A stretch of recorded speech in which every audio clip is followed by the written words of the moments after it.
Chapter 116, Antony and the Terrible, Horrible, No Good, Very Bad Day, Antony's POV.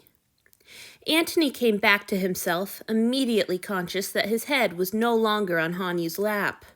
"Hanyu!" He jerked his head up, ignoring the screaming pain that lit up first his chest, then every other inch of his body. His eyes were all but swollen shut, but he could peer out of one enough to see that he was in the bottom of a boat. Thaddeus was sitting above him on the rower's bench. The sky was graying dangerously, and Hanyu was nowhere to be seen. He tried to call the man's name, but only succeeded in making a globbing, bubbling moan. "Damn it, I forgot about my tongue." Thad glanced down without pausing in his rowing, his usually cheerful round face looking somehow gaunt and wan. "Hanyu's fine, don't worry. He's with Theo. And Julia's already got Esau on the boat." A pang of guilt joined all the physical pangs racking Antony's body. His second thought had been for Marcus, not Esau. Gods, what was wrong with him? "Cloelia and Felix have Marcus," Thaddeus went on. "Did he really do all that? To you and Esau, I mean?" It even hurt to nod. "I don't like the idea of him being on the ship again." Thaddeus's delicate hands tightened on the oars. "Esau and Hanyu and Dido and all the others, I don't think it's safe for them if we keep him around. I'm sorry, Antony, I know you're lovers, but—" Antony shook his head again. "It's over. We're done." That thought hurt as much as any of his shattered bones. His treacherous fool of a heart urged him to run to Marcus with this suffering, to take comfort in pain or pleasure, or simply the safety of his lover's strong arms. Why couldn't he make himself understand that that haven was gone forever? "What did I do and say when we were separated on Titus's ship?" All at once it felt vitally important that he remember. "Did we kiss? Did I tell him I love him?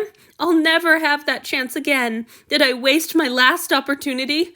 Why does it matter? He left me alone with my brother's condition so he could run off and murder Hanyu and Esau. I shouldn't care. Why do I care so much?"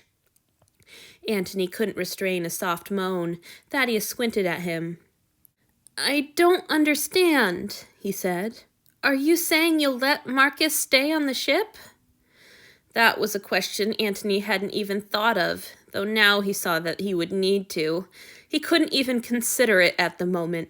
He was too sore and mixed up and heartsick. Instead, he opened his mouth so Thaddeus would see his stump of a tongue and leave him alone. It worked. The other man gasped. "Oh, no! I'm so sorry for pestering you. You should lie down and rest. We'll be back at the ship in just a few minutes, and I'm afraid getting you aboard won't be pleasant." It wasn't. Thaddeus did his best to make the ascent as smooth as possible, but even so, Antony felt like he was dying. Knowing that he couldn't, no matter how his body was tortured, was a scant comfort. Once, the boat knocked against the side of the ship, and he blacked out again for a few moments. He kept himself from screaming, but by the time the dinghy was settled on deck, his face was soaked with tears. Thad picked him up, and instantly Antony's pain-drunk mind shot back to another night, another time when this man had carried him. Thaddeus cradled him in his arms this time, rather than slinging Antony over his shoulder, but even so, a few fresh tears trickled down his cheeks to soak into his friend's shirt. A glance up showed that Thaddeus had been crying too, and he seemed likely to start again at any moment. Of course, he adores Hanyu and Esau. He must be frantic, and I'm making him take care of me.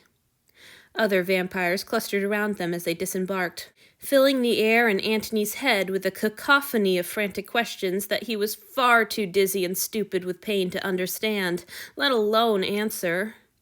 "Lord Antony can't speak right now," Thaddeus scolded, raising his voice a little. "I'm taking him to Julia. Give us a little room, please." "But Thad," Antony recognized Hilaria's voice, tight with concern. "Julia said we should get ready to put Marcus in the brig." "That's right." Thaddeus glanced down at Antony, looking worried. "That is right, isn't it?" Locking up Marcus, locking up Titus. What a night! Antony nodded miserably. Theodora's going to be in charge while Antony recovers, Thaddeus said, and Antony nodded confirmation again. She's coming after us, and so is Marcus. Felix and Cloelia have him, but you should be ready to help get him below. Now let me get through to Julia. Thaddeus picked his way through the ship with painstaking care, and even though Antony knew to the roots of his hair that he didn't deserve that consideration, he was grateful for it nonetheless. I never got him a new tank, he thought nonsensically. He would try to send someone for it once it was dark again, a tank and pencils for Hanyu's friend. It'll take more than that to get Hanyu to forgive you, and you know it, he scolded himself. Your lover mutilated his best friend right in front of him. You'll be lucky if he ever so much as looks at you again. Antony's head swam with pain as they descended the stairs. No matter how carefully Thaddeus moved, the jolting sent what felt like liquid fire through his chest, radiating out to all his other fractures until he slumped entirely in the other man's arms, moving dazedly in and out of consciousness. His head was still spinning, and he wasn't able to take note of his surroundings until Thaddeus spoke. "Is he all right?" he cried, and Antony realized dizzily that they must be in Julia's infirmary. "I'm trying," Julia said testily, confirming Antony's guess. "Here, you can set him on the other cot." They continued discussing Esau's condition as Thaddeus settled Antony gently onto a flat, firm surface that, blessedly, didn't move at all. Antony tried to follow their talk, but he kept losing words, sentences, whole minutes. It felt like he was floating, but not in the relaxing way he was used to after Marcus helped him. This felt like being a corpse tossed through violent seas, slipping under and bobbing up again with no regularity, but just as dead regardless. He surfaced a little when Thad asked, "Where's Lord Titus?" "I put him in the closet," Julia replied matter-of-factly. "Julia!" "You didn't hear what he's been doing lately. I won't have him unrestrained in the room with Esau. A locked closet door wouldn't hold him forever, he decided to break free, but he hasn't tried. He's been perfectly quiet and still in there." "That's cruel!" "Well then, my love, you can do him and me both an enormous favor and take him somewhere else. Maybe he could stay in your room until Antony or Theo can tell us what to do." "That's all right," Antony thought hazily. "We're going to have to put him in the brig." At some point, moments or hours later, he couldn't be sure, Julia set to work on him. He didn't have the strength left to restrain his screams as she poked and prodded with her pitiless, efficient hands, but even to his own ears, his cries sounded absurdly weak. "You'll be all right," she soothed, and she realized that he must be in an awful state if she was using her bedside manner with him. "Just bear it a little longer, Antony. We'll get you bandaged up and—" "Are they all right?" A frantic voice filled the air, choked with tears and raw from weeping and screaming. Even so, Antony's whole broken body relaxed at the sound. Hanyu! Hanyu, alive! Hanyu, safe! Hanyu, well enough to bellow and run around, if the galloping feet were any indication. He closed his eyes, ecstatic. The world was wobbling around him, and he didn't want to lose consciousness again, didn't want to lose Hanyu's voice. Anyhow, he didn't think he was ready to meet his offering's eyes. "I fucked it all up so badly." "I've done what I can for Esau," Julia said, and Antony could hear the frustration in her tone. How she must have longed for her lost magical powers. "We'll know in a few hours if he's likely to pull through. I promise not to leave his side for an instant." And Antony? He cares. Antony didn't know why, but he didn't have the strength to question the miracle. Hanyu cared what happened to him, and he'd said Antony's name, and for the moment that was more than enough. "You know he'll be fine," Julia said, not unkindly. "Yes, but what happened to him?" Julia's voice turned steely. "That's what I need you to tell me. You were there. What injuries did they sustain? The more I know, the more effectively I can treat them." "I don't know much, my lord," Hanyu hedged. "You weren't altogether?" "Not at first. Hanyu sniffed, choked, and went on. I went ashore by myself, my lord. I disobeyed. I'm so sorry. Some part of Antony had known that all along, ever since he'd gotten close enough to the screaming fool to realize that it was his screaming fool. Still, hearing Hanyu saying it out loud was unexpectedly painful. Why would he do that? Why can't he ever just defy me openly? I wouldn't care if he said, Antony, I'm going ashore and that's final. But he always goes running off behind my back. How can I protect him if I don't even know where he is? Doesn't he trust me to look after him? Well, why should he?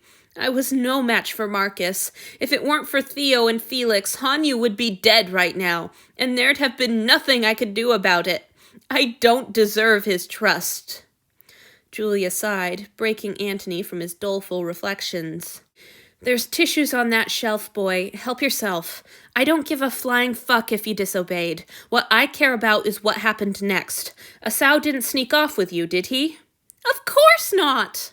Hanyu noisily blew his nose, then continued. When they found me on the beach, Marcus had already... He had Asao on a rope, and he'd already hurt him. Asao was so bloody, his feet!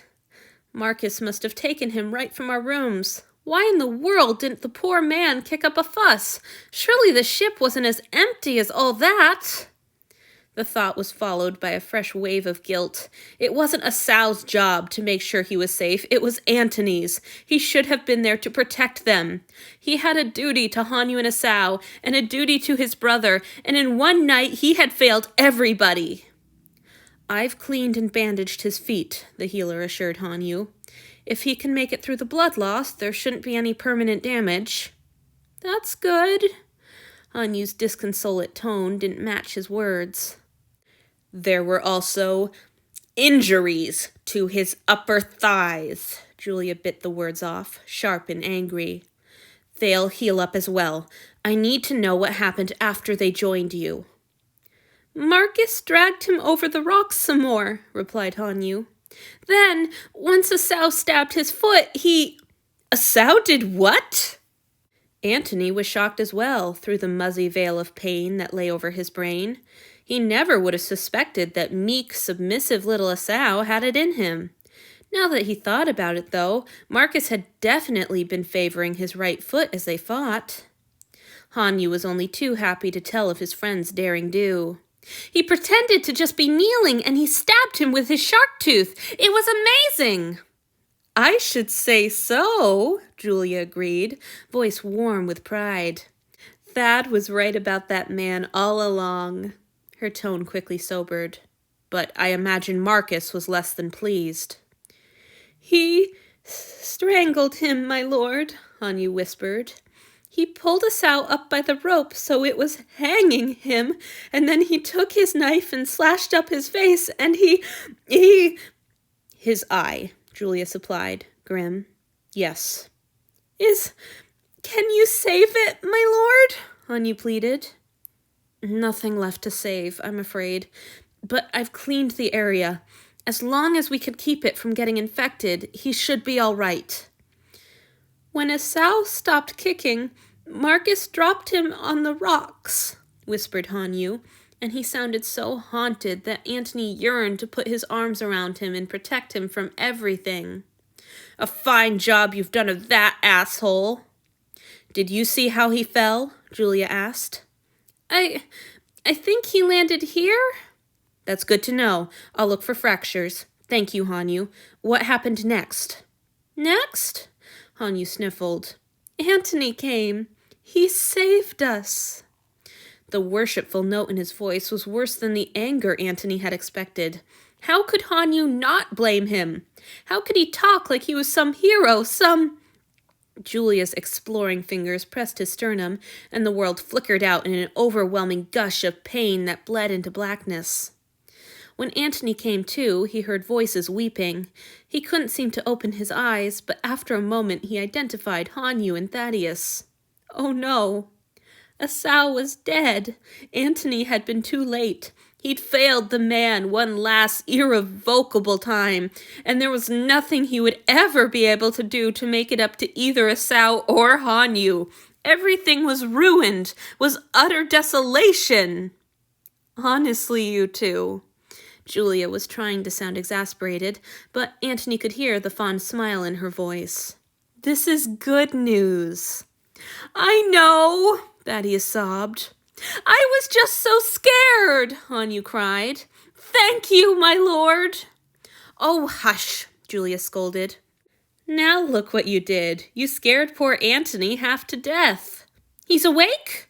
Yes, I heard him gasp a little, and look, he's crying. Antony realized, rather indignantly, that she was right. His cheeks were wet. Thank you, Esau. He would say it on his knees if he could manage to kneel. Thank you for being alive. Oh, Antony!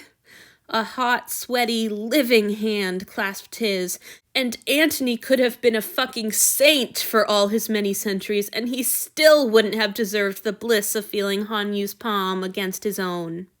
Esau's going to live. He'll be fine. I'm sorry we scared you. Hanyu's voice darkened.